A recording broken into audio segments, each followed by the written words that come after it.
দর্শক, আমরা এই মুহূর্তে আপনাদেরকে দেখানোর চেষ্টা করছি। আমি যে জায়গাটিতে দাঁড়িয়ে আছেন হয়তো আপনারা চিনে থাকবেন। এটি শেরপুর জেলার শহীদ দারোগালী পৌর পার্কের যে শিল্প বাণিজ্য মেলা মাঠ, সেই শিল্প বাণিজ্য মেলা মাঠে আছি। একজন প্রতিবন্ধী আপনার সামনে দেখতে পাচ্ছেন, তিনি হচ্ছেন পাকুড়িয়া ইউনিয়নের একটি তার গ্রাম, নাম হচ্ছে তার নীরব। আমরা তার সাথে দেখা হয়েছে। আমাদের মাঝে আছেন একজন বড় ভাই, তিনি এই প্রতিবন্ধীটিকে সার্বিক সহযোগিতা করার জন্য এসেছেন এই মেলাতে।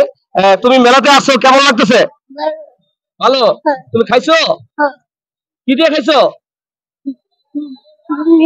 ডিম দিয়ে খাইছো? তুমি কতক্ষণ ধরে মেলাতে আসছো? সারাদিন থাকো? তুমি যে মেলাতে আসো, তোমার বাবা মা নাই? বাবা মা নাই? তোমাকে সবাই টাকা দেয়? দেয়। তুমি টাকা দিয়ে কি করো? হ্যাঁ, নানি রে দাও। দর্শক, আমরা এই মুহূর্তে একজন প্রতিবন্ধীর সাথে কথা বলেছি।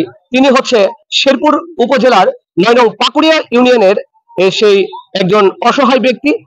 অসহায় এই শিশুটি ঘুরে বেড়ায় শেরপুরের বিভিন্ন ঘাটে, বাজারে এবং বিভিন্ন স্টলে আমরা দেখতে পাই এই ছেলেটিকে।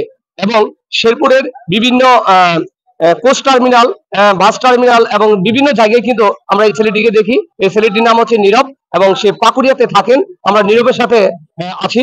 ভাই আসছেন এই মেলাতে ঘুরতে। ভাই, আপনি তার সাথে কেমনে দেখা হলো একটু জানতে চাই। আমার সাথে ওর সাথে দেখা হয়েছিল গেটের ওই জায়গায়। পরে মানে আর কন্ডিশন দেখা মানে বুঝতে পারলাম ও যে আসলে একটু শারীরিক ভাবে একটু প্রবলেম আছে।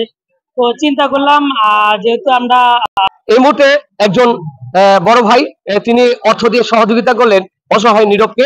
যারা দেশ এবং দেশের বাইরে আছেন, অবশ্যই এ সকল প্রতিবন্ধী এবং পথ শিশুদের পাশে দাঁড়ানোর আহ্বান জানিয়ে আজকের মতোই আমি বিদায় নিচ্ছি। আমি সৈয়দ শাকিল আহমেদ, সিমপাতা বিডি, শেরপুর।